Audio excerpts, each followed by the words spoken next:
The medieval period, often perceived as austere and puritanical, was in fact a time of surprisingly relaxed attitudes towards sex and obscenity.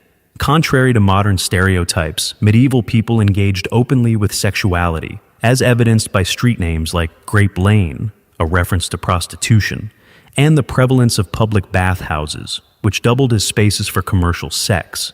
The Catholic Church, while advocating for strict moral codes, limiting sex to procreation within marriage and condemning sodomy, non-procreative acts, often found its own clergy flouting these rules. Records from 14th century Prague reveal priests operating brothels or fleeing them naked, highlighting the gap between doctrine and practice. Sex work was a visible and regulated profession, with workers often required to wear distinctive clothing, such as striped hoods or bells, to mark their trade. For many women, especially those from poor backgrounds, sex work offered financial independence in a deeply patriarchal society. Meanwhile, everyday people navigated sex in cramped communal living spaces, where privacy was scarce.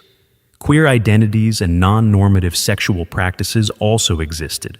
Cases like Eleanor Reichner, a 14th century trans sex worker in London, show that medieval society could be more accepting of gender variance than assumed, with legal trouble arising only from zoning violations, not identity.